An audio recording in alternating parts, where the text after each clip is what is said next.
الرحمن الرحيم الحمد لله الذي وحده والصلاة والسلام على من لا نبي بعده أما بعد فأعوذ بالله من الشيطان الرجيم بسم الله الرحمن الرحيم اللهم رب اشرح لي صدري ويسر لي أمري واحلل عقدة من لساني يفقهوا قولي واجعل لي وزيرا من أهلي اللهم رب زدنا علما نافعا إن الله وملائكته يصلون على النبي يا أيها الذين آمنوا صلوا عليه وسلموا تسليما اللهم صل على سيدنا ومولانا محمد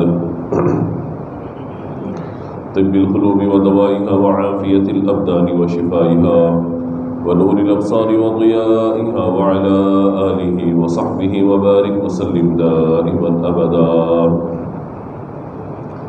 يا رب بالمصطفى بلغ مقاصدنا واغفر لنا ما مضى يا واسع الكرم مولاي صل وسلم دائما أبدا على حبيبك خير الخلق كلهم.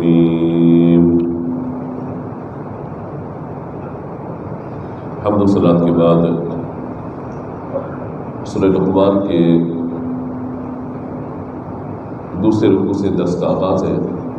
اللہ تبارک و تعالی نے ارشاد فرمایا وَلَقَدْ آتَيْنَا لُقْمَانَ الْحِكْمَةَ أَنِ اشْكُرْ لِلَّهِ، اور بے شک ہم نے لقمان کو حکمت عطا فرمائی أَنِ اشْكُرْ لِلَّهِ کہ اللہ کا شکر ادا کرو.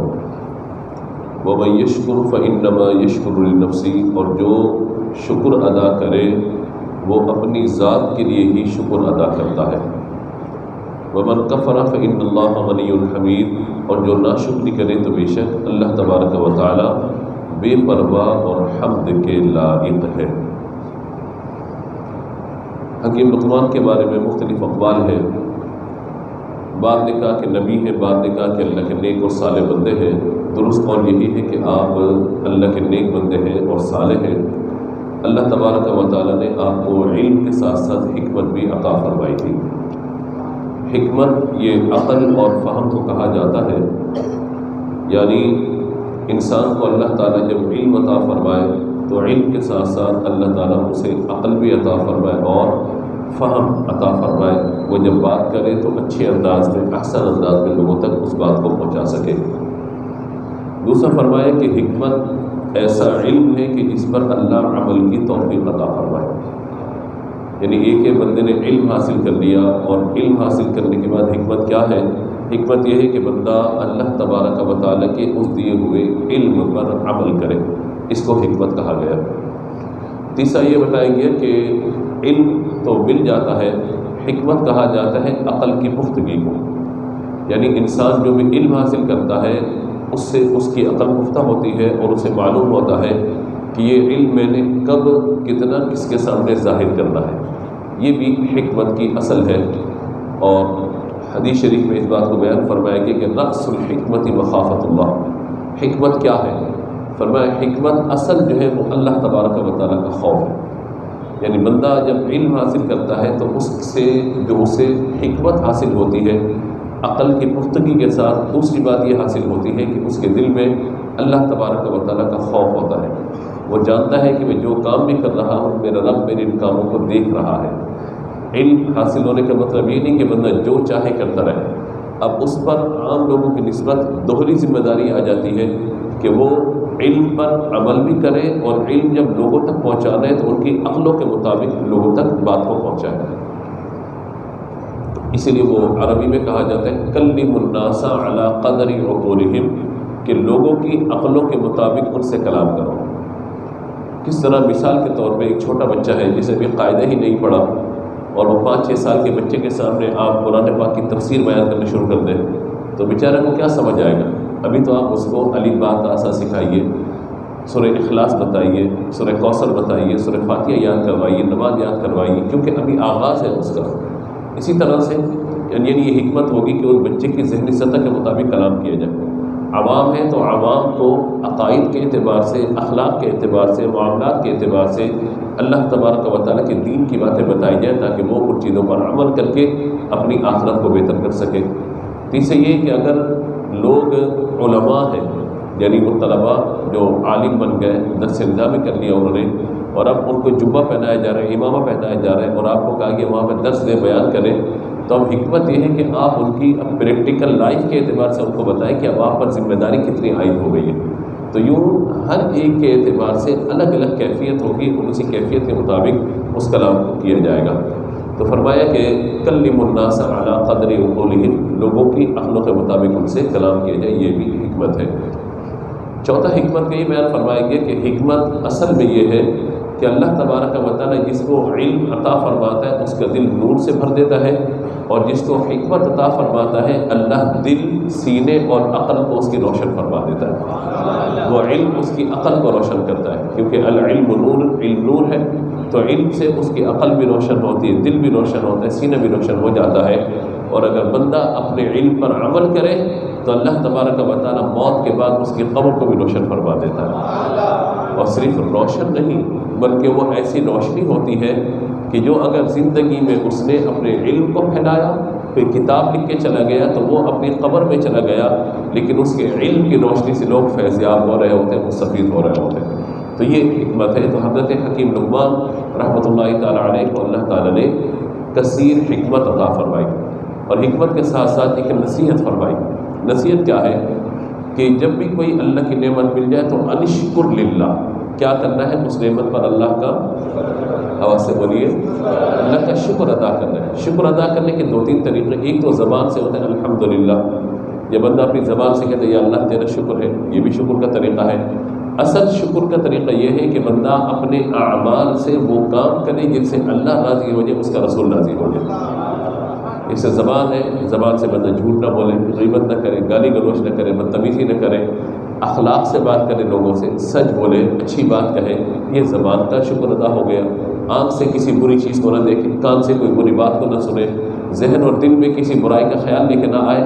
اب یہ اعضاء کا شکر ادا کرنا ہوگا، اور فرمائے کہ جو شکر ادا کرتا ہے وَمَن يَشْكُرْ فَإِنَّمَا يَشْكُرُ لِنَفْسِهِ، شکر ادا کرنے کا کوئی اللہ کو فائدہ ہوگا نہیں، فرمایا کہ جو شکر ادا کرتا ہے یشکر لنفسی، اس کی اپنی ذات کو اس کا فائدہ ہوتا ہے۔ اور فائدہ کس طرح ہوتا ہے کہ شکر ادا کرنے سے حضور نے ارشاد فرمایا صلی اللہ تعالیٰ علیہ وسلم کہ شکر کو، نعمت جب ملے تو اس کو شکر کی رسی سے باندھ کے رکھو۔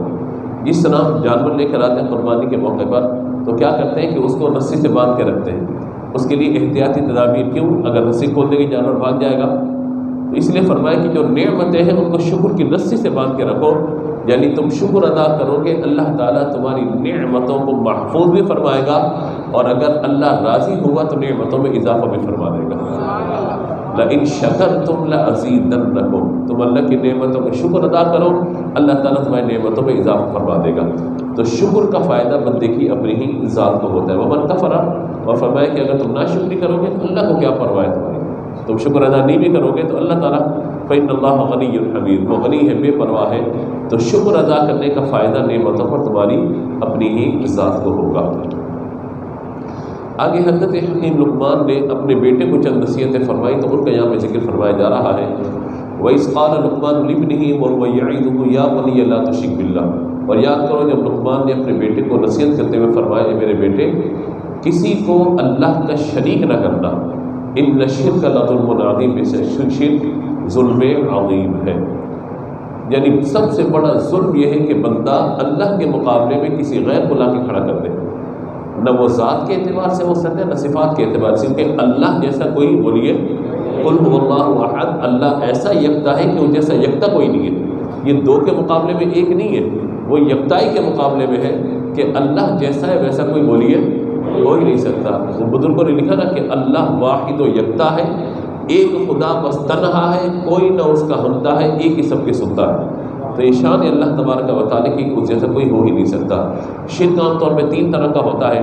شرک فی ذات ہوتا ہے، یعنی جیسا اللہ تبارک و تعالیٰ ویسا کسی کو بندہ معبود تصور کرے، ایسا شرک اس وقت مسلمان میں کوئی رائج نہیں ہے۔ اس طرح کا کوئی شرک نہیں ہے کہ بندہ اللہ کو بھی مان رہا ہو، اللہ کے علاوہ کسی اور کو بھی خدا تصور کیے ہوئے ہو، ایسا کچھ بھی نہیں ہے۔ دوسرا شرک فی العبادت ہوتا ہے، جیسا بندہ اللہ کی عبادت کر رہا ہے، سجدہ کر رہا ہے، نماز پڑھ رہا ہے، کسی اور کی بھی نماز پڑھنا شروع کر دے، ایسا ہوتا ہے؟ نہیں ہوتا۔ ہم نے نہیں دیکھا آج تک کہ کوئی مسلمان اللہ کی بھی عبادت کر رہا ہو اور کسی اور کو بھی خدا بنا کے اس کو سجدے کر رہا ہو، ایسا نہیں ہے شرک۔ تیسرا ہوتا ہے شرک فی صفات، یعنی جو صفات اللہ تبارک و تعالیٰ کی بغیر اللہ کی عطا کے کسی میں ماننا، ایسا شرک بھی مسلمانوں میں نظر نہیں آتا۔ مثال کے طور پہ اللہ تبارک و تعالیٰ کی صفت ہے عالم ہونا، علم اللہ کی صفت ہے۔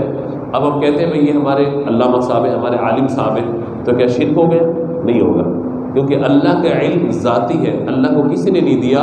اور اگر ہم کہہ رہے ہیں یہ ہمارے عالم صاحب ہیں تو ان کو علم کس نے عطا کیا؟ اللہ نے عطا کیا۔ جب عطا آ گئی تو شرک کا شائبہ بھی ختم ہو گیا۔ یہی بات اللہ کے نبیوں کے لیے، یہی بات اللہ کے ولیوں کے لیے، نیک لوگوں کے لیے، جب ہم کہتے ہیں کہ اللہ تبارک و تعالیٰ نے انہیں عطا فرمایا تو سارا شرک کا خاتمہ ہو جاتا ہے، جڑ سے خاتمہ ہو جاتا ہے۔ حضور کو اللہ تعالیٰ نے علم عطا فرمایا، کتنا؟ کہا کہ علم ما کان وما یکون، جو کچھ ہو گیا، جو ہو رہا ہے، جو ہوگا، اللہ نے سارے کا سارا علم اپنے محبوب کو عطا فرما دیا۔ تو کیا شرک ہو گیا؟ نہیں ہوا، کیونکہ ہم نے کیا کہا؟ یہ علم حضور کو، آواز سے عقیدہ یاد کیجیے، یہ علم حضور کو جب اللہ نے عطا فرمایا شرک کا خاتمہ ہو گیا۔ اگر کوئی یہ کہتا حضور ماں کے پیٹ سے ذاتی کوئی علم لے کے پیدا ہوئے تو شرک ہو جاتا، اور الحمدللہ کوئی مسلمان یہ عقیدہ نہیں رکھتا۔ تو شرک فی ذات ہو، شرک فی العبادہ ہو یا شرک فی صفات ہو، اللہ تعالیٰ نے مسلمانوں کو ہر طرح کے شرک سے محفوظ رکھا ہوا ہے۔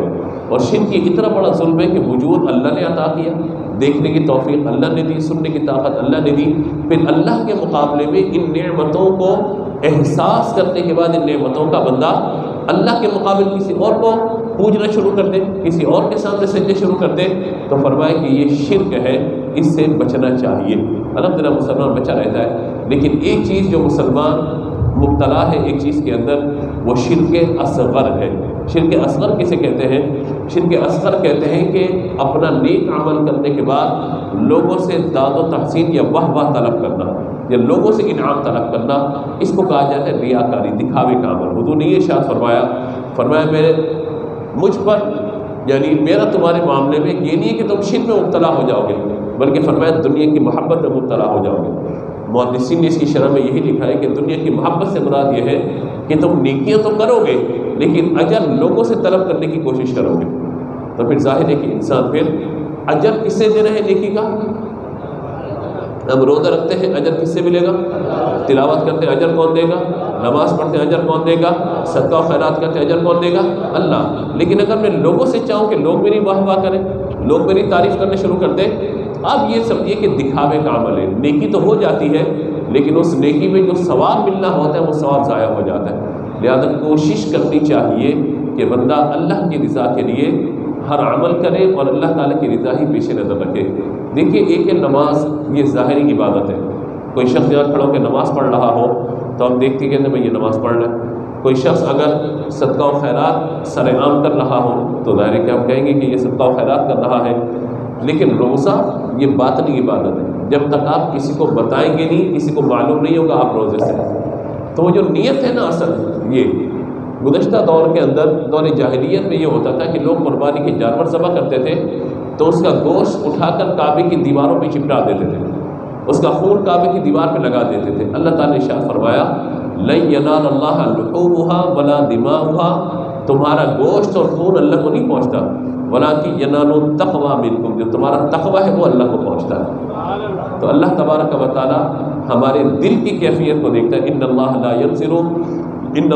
ينظر على صورکم واعمالکم، اللہ تعالیٰ تمہارے چہروں کو اور تمہارے اعمال کو نہیں دیکھتا، ولکن ينظر الى قلوبکم، او كما قال علیہ السلام فی روایت ولکن ينظر الى نیاتکم، کہ اللہ تبارک و تعالیٰ تمہارے قلوب اور تمہاری نیتوں کو دیکھتا ہے۔ تو گوشت ہم نے کھا جانا ہے، کھال کسی کو دے دینی ہے، پائے پکا کے ہم نے کھا جانے، باقی پیچھے کیا رہ گئے؟ نیت، وہ تو درست کر لیں۔ نیت درست ہوگی، ہر چیز کا اجر اللہ تعالیٰ عطا فرمائے گا۔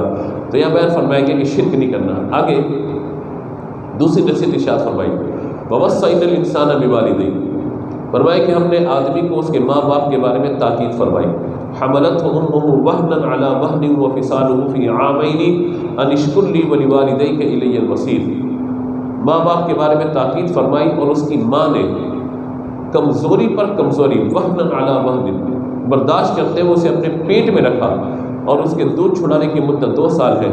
ہم نے کہا کہ میرا اور اپنے والدین کا شکر ادا کرو، تمہیں میری طرف ہی لوٹ کر کے آنا ہے۔ یہاں بھی وہ تسلسل ہے اس بات کا کہ اللہ تعالیٰ نے اپنی عبادت و بندگی کے بعد کس کا ذکر فرمایا؟ ماں باپ کی خدمت کا اور ماں باپ کی اطاعت کا۔ یہاں سے ماں باپ کی اطاعت کا ایک بڑا سلسلہ سمجھ میں آتا ہے کہ اللہ تبارک و تعالیٰ یہی چاہتا ہے کہ میں نے بندے کو وجود عطا فرمایا اور ظاہری طور پر جو سبب بنے وہ والدین بنے، تو بندہ میرا بھی شکر گزار بنے اور ماں باپ کا بھی شکر گزار بنے۔ بندہ میری عبادت کرے اور اپنے والدین کی اطاعت کرے۔ بندہ جو ہے میرا بھی شکریہ ادا کرے کہ میں نے اسے وجود بخشا، نعمتیں عطا کی، اور ماں باپ کا شکریہ بھی ادا کرے کہ ماں نے اسے اپنے پیٹ میں رکھا، اپنی کوکھ میں رکھا۔ اور وہنن علی وہن، یہ جملہ بڑا پیارا ہے، وہی سمجھ سکتے ہیں جو عربی اسلوب کو جانتا ہو کہ وہنن علی وہن، ماں نے کمزوری پر کمزوری اٹھائی، اور فصالہ فی عامین، اور اپنے پیٹ میں رکھا، پھر اپنی چھاتی کا دودھ اس کو پلایا، 2 سال تک اپنا خون جگر سینچ کر اپنے بچے کو پالتی رہی۔ کہا یہ ماں کا ادب و احترام ہے، باپ کا ادب و احترام ہے کہ تم اپنی ماں کا بھی شکریہ ادا کرو، اپنے باپ کا بھی شکریہ ادا کرو۔ انہوں نے تمہیں وجود عطا فرمایا۔ آج بچے کھڑے ہو جاتے ہیں، ماں باپ نے ہمارے لیے کیا کیا ہے؟ ماں باپ نے ہمارے لیے کیا کیا ہے؟ کیا کیا؟ یہ تو ہر باپ کرتا ہے، یہ تو ہر ماں کرتی ہے۔ پڑھائے تو کوئی احسان کیا ہے؟ اگر آپ نے ہمارے لیے کیا ہے تو کیا ہوا؟ سارے ماں کرتی ہیں، ساری مائیں کرتی ہیں، سارے باپ کرتے ہیں۔ آج زبان تمہاری بڑی تیز ہو رہی ہے، یہ جو بولنا ہے نا یہ تمہیں ماں باپ نے سکھایا ہے۔ جسم پر جو لباس ہے تمہارے ماں باپ نے تمہیں دیا ہے۔ حضور صلی اللہ تعالیٰ علیہ وسلم کی خدمت میں ایک بوڑھا آیا اور آنے کے بعد اس نے اپنے بیٹے کی شکایت کی کہ جب یہ چھوٹا تھا، جوان تھا، میں نے اس کو سب دیا، آج میں بوڑھا ہو گیا تو یہ میرے ساتھ اچھا سلوک نہیں رکھتا۔ رحمت عالم صلی اللہ تعالیٰ علیہ وسلم نے اس نوجوان کے کندھوں کو پکڑا، فرمایا کہ تو بھی اور تیرا مال یہ سب کا سب تیرے باپ کا ہے، تیرا اپنا کیا آ گیا یار؟ تو بھی اور تیرا مال، تیرے جسم پہ جو لباس ہے سب تیرے باپ کا ہے۔ لہذا شریعت کا مزاج یہ ہے کہ ہمیں وہ دعا سکھائی گئی، تعلیم فرمائی گئی کہ اگر ماں باپ بڑھاپے کو پہنچ جائیں یا انتقال کر جائیں تو اللہ کے حضور یہ دعا کی جائے، رب ارحمہما کما ربیانی صغیرا، یا اللہ میرے باپ پر اس طرح مہربانی فرما جیسے انہوں نے جھولے میں بچپن میں مجھ پر مہربانی کی تھی، جب میں اپنا اچھا نہیں جانتا تھا، اپنا برا نہیں جانتا تھا، اچھائی برائی کی تمیز نہیں تھی، ٹھنڈے گرم کی تمیز نہیں تھی، لیکن میرے ماں باپ نے جو اس وقت مجھ پر مہربانی کی ہے، یا اللہ آج تو میرے ماں باپ پر مہربانی فرما۔ حضور صلی اللہ تعالیٰ علیہ وسلم نے فرمایا جو شخص چاہتا ہو کہ اس کی عمر میں برکت ہو اور اللہ تعالیٰ اسے رزق عطا فرمائے، 2 روایات ہیں، ایک ہے کہ وہ اپنے ماں باپ کے لیے دعا کرے، دوسری روایت یہ ہے کہ اپنے ذوی الارحام جو خونی رشتہ دار ہیں ان کے ساتھ اسے سلوک کرے۔ تو رزق میں بہت بڑی برکت کا ذریعہ اور سبب ماں باپ ہوتے ہیں۔ جس گھر میں ماں موجود ہے، والد موجود ہے نا، یقین مانیے اس گھر میں پھر آپ کو زیادہ دعا کی ضرورت نہیں ہوتی۔ حضرت موسیٰ علیہ السلام جب تشریف لے جا رہے کوہ طور پر تو پیچھے والدہ موجود ہے، دعا کی جا رہی ہوتی تھی۔ اب جب والدہ کا انتقال ہو گیا، اللہ تعالیٰ نے فرمایا موسیٰ سنبھل کے آنا کہ اب تمہارے پیچھے دعا کرنے والی ماں موجود رہی ہے۔ اللہ اکبر، یہ ماں کا ادب کتنا عظیم الشان ادب بتایا گیا، حضور کی رضائی والدہ محترمہ حضرت حلیمہ سعدیہ رضی اللہ تعالیٰ نے ایک مرتبہ تشریف لائی، صحابہ کہتے ہیں ایک بوڑھی عورت آئی، ہم نے دیکھا حضور کھڑے ہو گئے، اپنی چادر بچھا دی، ان کا ہاتھ پکڑ کے انہیں بٹھایا، ان کا ہاتھ چوم رہے، ان کا ہاتھ پکڑے باتیں کرتے رہے، اور جب واپس جانے لگی تو انہیں بہت سارے اعزاز اور انعامات سے نوازا۔ ہم نے کہا حضور یہ کون ہے؟ فرمایا یہ میری دودھ پلانے والی والدہ حضرت حلیمہ سعدیہ رضی اللہ تعالیٰ۔ آج ماں کا ادب ختم ہو گیا، باپ کا ادب ختم ہو گیا۔ پوچھیے ان بچوں سے جن کے باپ کا سایہ ان کے سر پہ نہیں ہے، جن کی ماں کا سایہ ان کے سر پر نہیں ہے۔ اللہ تبارک و تعالی ہمارے ماں باپ کو سلامت رکھے، اور اگر وہ انتقال کر گئے تو اللہ تبارک و تعالی ان کی بخشش فرمائے۔ آگے اللہ تبارک و تعالی نے ارشاد فرمایا، اب ایک نصیحت فرمایا، یا بنی انہا ان تک مثقال حبۃ من خردل فتکن فی صخرۃ او فی السماوات او فی الارض یأتی بها اللہ ان اللہ لطیف خبیر۔ فرمایا میرے بیٹے، برائی اگر رائی کے دانے کے برابر بھی ہو، وہ پتھر کی چٹان میں ہو یا آسمان میں ہو یا زمین میں، اللہ تبارک و تعالیٰ اسے تمہارے سامنے ظاہر کر دے گا۔ ان اللہ لطیف خبیر، بے شک اللہ تعالیٰ ہر باریکی کو جاننے والا ہے۔ یہ بیٹے کو نصیحت کر رہے ہیں ایک باپ کہ بیٹا اگر تو برائی کرے گا، چاہے وہ پہاڑ کی چٹانوں کے درمیان چھپا دے جا کر، یا آسمان میں وہ برائی چلی جائے، یا زمین کے اندر تو اس برائی کو دفن کر دے، اللہ تعالیٰ اس برائی کو تیرے سامنے ظاہر کر دے گا. کیوں؟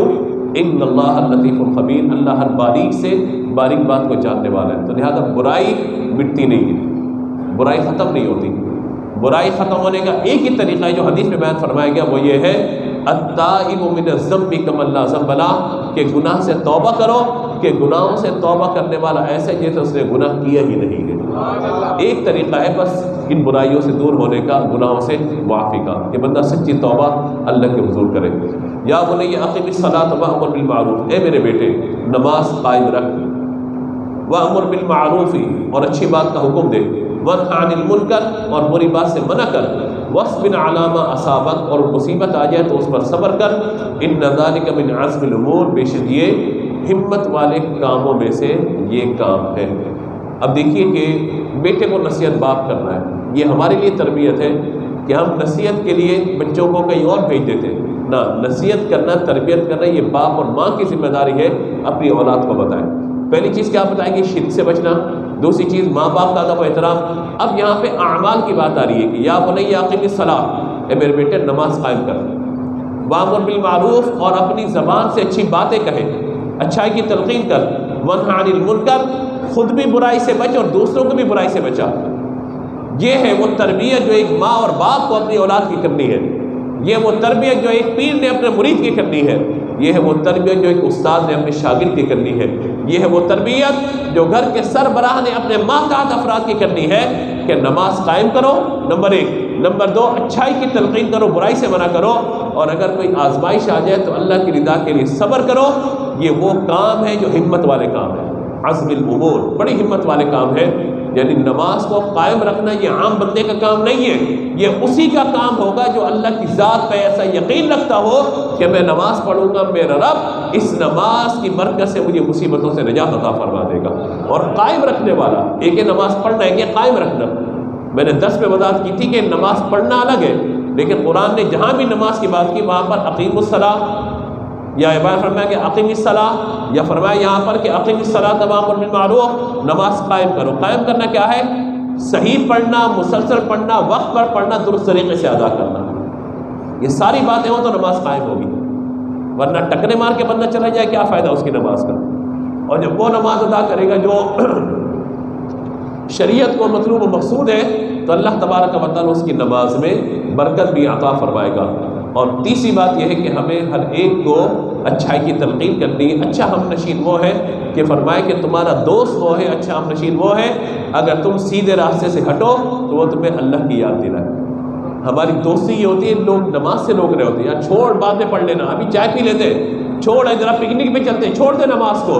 اللہ اکبر، ہمارا دوست وہ ہوگا جو ہمیں اچھائی کے راستے پہ لگانے والا ہو.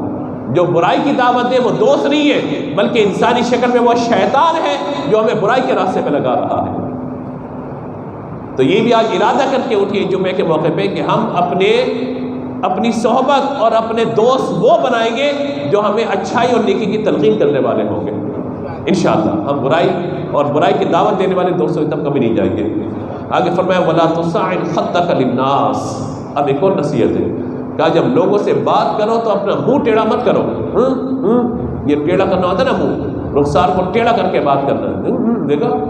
اور ملاقات کے لیے کوئی آیا تو منہ ٹیڑھا کر لیا نہ. فرمایا لبوں پہ مسکراہٹ ہونی چاہیے. مسلمان سے ملاقات کر رہے ہو نا تو لہذا لبوں پہ مسکراہٹ ہونی چاہیے، ٹیڑھا پن نہیں ہو. وَلَا تَمْشِ فِي الْأَرْضِ مَرَحًا، اور زمین پر اکڑ کے نہ چلنا، تکبرانہ چال، اس طریقے سے سینہ چوڑا کر کے چلنا اور متکبر انداز میں چلنا، اس انداز سے کہ گویا کہ آپ جو ہے وہ شیطان کی طرح چلتے ہوئے آ رہے ہیں. تکبر، لوگوں کے لہجوں میں تکبر ہوتا ہے، بعض اوقات لوگوں کی چال میں تکبر ہوتا ہے. تو فرمایا زمین پہ اکڑ کے نہ چل. ان اللہ لا یحب کل مختال فخور، اللہ تبارک و تعالیٰ کو اکڑنے والا اور تکبر کرنے والا پسند نہیں ہے. المتکبر، یہ اللہ تبارک و تعالیٰ کی صفت ہے، انسان کی صفت نہیں ہے. یہ انسان کی صفت عاجزی ہے، وہ عاجزی اختیار کرے اللہ اسے بلندی عطا فرمائے گا. اور تکبر کرنے والے کو اللہ تعالیٰ ہلاک اور برباد کر دیتا ہے. وَاقْصِدْ فِي مَشْيِكَ وَاغْضُضْ مِنْ صَوْتِكَ، اے میرے بیٹے جب تو چل تو درمیانہ چال چلنا، درمیانہ چال چلو. ایسے نہیں چلو کہ بالکل سست ایسے چل رہے ہو، لوگ سمجھے بیچارہ مریض جا رہا ہے، چل ہی نہیں پا رہا. نہ اتنا تیز چلو کہ لوگ کہیں کیا ہو گیا، خیریت اتنی تیز بھاگتے ہوئے جا رہے ہیں. تو فرمایا کہ وقصد فی مشی، آہستہ چلو اعتدال کے ساتھ، وغضض من صوتک، اور اپنی آواز کو آہستہ رکھو، بات چیت کرو تو اپنی آواز کو آہستہ رکھو، ان انکر الاصوات لصوت الحمیر، بے شک سب سے بری آواز گدھے کی آواز ہے۔ لوگ چیخ رہے ہوتے، چلا رہے ہوتے، بات بات میں بحث، چیخنا چلانا، تو آپ چیخنے سے کیا دوسرے پر بات دلیل سے کی جاتی ہے، چیخ کر نہیں کی جاتی۔ آپ دلیل سے بات کریں، آپ کی دلیل مضبوط اور بڑی ہونی چاہیے، آپ کی آواز چاہے اونچی نہ بھی ہو، آپ کی دلیل بڑی مضبوط ہونی چاہیے۔ آج ہمارے یہاں چیخ کر چلا کر سامنے والے کو جو اس کی زبان بند کرنے کی کوشش کی جا رہی ہوتی ہے، اسے زد و کوب کیا جا رہا ہوتا ہے، تو یہ کوئی اچھے اعمال نہیں ہے۔ یہ وہ نصیحت ہے جو حضرت حکیم لقمان نے اپنے بیٹے کو فرمائی تھی۔ اب آئیے نصیحت کی طرف اور آخری بات کی طرف۔ کل ظاہر ہے کہ ہم پوری رات ٹرانسمیشن میں مصروف تھے، یعنی ٹرانسمیشن سے مراد یہ کہ مسجد کے اندر مصروف تھے، تراویح اور پھر ساری چیزیں پوری رات۔ تو فجر میں مجھے کچھ دوستوں نے کہا کہ مسجد نبوی میں کوئی واقعہ ہوا ہے، میرے علم میں نہیں تھا، تو میں نے پھر ساری کرتے لوگوں سے پوچھا کیا ہوا، تو جو خبریں ملی پھر میں نے دیکھا جا کر کے یہ ساری چیزیں ہوئی ہیں، اور اس پر اتفاق یہ کہ ایک دن پہلے سورہ حجرات کے درس میں بات میں کر چکا تھا کہ وہاں پر حضور کی بارگاہ کا ادب یہ ہے کہ ادب گاہیز زیر آسماں از عرش نازک تر، نفس گم کر دمی آئے جنید و بایزید اینجا۔ یہ وہ جگہ ہے جہاں حضرت جنید بغدادی، بایزید بستامی جیسی ہستیاں آ کر اپنی سانس کو بھی آہستہ کر لیتے ہیں کہ سانس کو تیز لینے سے حضور کے آرام میں خلل واقع نہ ہو جائے۔ یہ بارگاہ مصطفیٰ کا ادب ہے، اور حضور کا ادب کیا بیان فرمایا گیا، لا ترفعوا اصواتکم فوق صوت النبی، اے ایمان والو اپنی آوازیں بلند نہ کرو، کہیں ایسا نہ ہو، اور ولا تجهروا له بالقول كجهر بعضكم لبعض، اس طرح بھی آپس میں بات نہ کرو جیسے آپس میں چلا کے بات کرتے ہو، ان تحبط اعمالکم، تمہارے اعمال برباد ہو جائیں گے، وانتم لا تشعرون، تمہیں خبر بھی نہ ہوگی۔ ہم نے یہ بات عرض کی تھی درس کے اندر کہ وہاں پہ بعض اوقات افراط و تفریط دیکھنے میں آتی ہے، چیخ چیخ کے سلام پڑھا جا رہا ہوتا ہے، چیخ چیخ کے نعتیں پڑھی جا رہی ہوتی ہیں۔ چلیے یہ بھی ایک دینی یا مذہبی بات ہے، لیکن اس سے بڑھ کے کیا ہوتا ہے، ہماری پسند کا لیڈر آتا ہے تو اس کے حق میں نعرے لگ رہے ہوتے ہیں، مخالفت میں کوئی آتا ہے جسے پسند نہیں کرتے تو اس کے خلاف نعرے بازی ہو رہی ہوتی ہے، اور یہ تمام لوگ کر رہے ہوتے ہیں۔ لیکن کل رات جو کچھ ہوا، حضور کے روضے کے سامنے کھڑے ہو کر جس انداز سے نعرے لگائے گئے، یہ بارگاہ مصطفیٰ کا ادب نہیں بلکہ احانت ہے، توہین ہے۔ ہم یہ تو نہیں کہتے کہ ان سب لوگوں کے ایمان کا کیا ہوگا، لیکن جو قرآن و حدیث میں بیان ہوا وہ یہی ہے کہ یہ ادب کے خلاف ہے، بارگاہ مصطفیٰ کے ادب کے خلاف ہے۔ آپ کسی بھی پارٹی سے تعلق رکھتے ہو، سیاسی مذہبی، وہ سب اپنی جگہ ہے، لیکن حضور کی ذات کو، حضور کے دربار کو متنازع نہ بنائیے۔ حضور کی بارگاہ کا ادب ہر مسلمان کے لیے وہی ہے جو بیان کر دیا گیا ہے، لہٰذا سب لوگ اللہ کے حضور توبہ کریں، ہم اللہ کے حضور معافی مانگیں، حضور سے معافی مانگیں، حضور ہم سے گستاخی ہوگی، ہم سے بے ادب، حضور آپ معاف فرما دیں۔ یہ ایک فرد کا معاملہ نہیں ہے، جن لوگوں نے کیا ظاہر ہے کہ ہم ان کو تعلیم نہیں دے سکے، ان کی تربیت نہیں کر سکے، اور ہم نے اپنے جلسوں کے اندر، ہم سے مراد سیاستدانوں نے اپنے جلسوں میں جب چور چور کے نعرے لگائے اور جو ہے مطلب گو گو کے نعرے لگائے، تو آج یہ ہو گیا کہ کوئی بھی جگہ اس سے محفوظ نہیں رہی، نہ مکہ محفوظ ہے نہ مدینہ محفوظ ہے۔ طواف کرتے ہوئے لوگ کارڈ لے کے چل رہے ہوتے ہیں کہ گو فلاں گو، چور فلاں چور۔ اب کیا کعبے کا طواف اس لیے آپ کو نصیب ہوا تھا کہ آپ یہ کام کریں وہاں جا کر؟ حضور کے روضے پر حاضری کا یہ مقصد تھا کہ آپ وہاں پہ یہ سب چیزیں کریں؟ اللہ اکبر۔ وہاں کا ادب تو یہ ہے کہ انسان اپنی آواز بھی نہیں نکالتا، اس کی آنکھیں حضور سے کلام کر رہی ہوتی ہیں، اس کے اشک حضور کی بارگاہ میں جو ہے وہ پیش ہو رہے ہوتے ہیں۔ لیکن آج ہم یہ دیکھ رہے ہیں کہ افراط و تفریط کی حد تک بڑھ گئی کہ ہم اتنی بے ادبی کی طرف چلے گئے۔ ہم اجتماعی طور پر حضور کی بارگاہ میں توبہ کریں کہ حضور جو ہوا آپ معاف فرما دیجیے، ہم سے خطا ہو گئی، ہم سے غلطی ہو گئی، اور اللہ تعالیٰ مجھے اور آپ کو وہاں حاضری کا موقع عطا فرمائے تو انتہائی ادب کے ساتھ۔ اور میں ڈرتا ہوں یہ بات کہتے ہوئے کہ یہ ہمارے گناہوں کا وبال تھا کہ 2 سال تک مکہ اور مدینہ بند رہا ہے، حج کی رونقیں ہمیں نہیں دیکھی، رمضان کی رونقیں نہیں دیکھی۔ آج اگر کھل گیا ہے تو یہ کریں گے وہاں جا کر؟ توبہ کریں اللہ کے حضور، اللہ تعالیٰ ہمیں معاف فرمائے۔ یہ کسی ایک کا مسئلہ نہیں، من حیث القوم من حیث الامت ہم سب کو حضور سے معافی مانگنے کی ضرورت ہے کہ ہم سے بڑی خطا ہو گئی ہے۔ کہیں ایسا نہ ہو کہ دوبارہ یہ دروازے ہم پہ بند ہو جائیں، کہیں ایسا نہ ہو کہ پھر ہم روتے رہیں کہ کب مکہ کھلے گا، کب مدینہ کھلے گا، ہم جائیں گے۔ یہ ہماری غلطیاں تھی، ہماری کوتاہیاں تھی، کہ موبائل کے استعمال، کیمروں کے استعمال اور بارگاہ کے ادب کا ہم نے خیال نہیں رکھا تو ہم پر پابندی لگا دی گئی تھی۔ ہم کہتے ہیں کہ یہ کووڈ آ گیا، یہ آ گیا، یہ سب ذریعے اور سبب تھے، اصل ہماری بے ادبیت تھی جنہوں نے وہاں جانے سے ہمیں روک دیا تھا۔ اللہ کے حضور میں بھی معافی مانگوں، اجتماعی طور پر آپ بھی توبہ کریں اللہ کے حضور۔ اللہ تبارک و تعالی ہمارے گناہوں خطاؤں کو معاف فرمائے اور اللہ تعالی ہمیں باادب لوگوں میں شامل فرمائے، کیونکہ ادب پہلا قرینہ ہے محبت کے قرینوں میں۔ اللہ تعالی ہمیں باادب رکھے، باادب لوگوں میں شامل فرمائے۔ انشاءاللہ آذان ہوگی، اس کے بعد سنت ادا کیجیے گا۔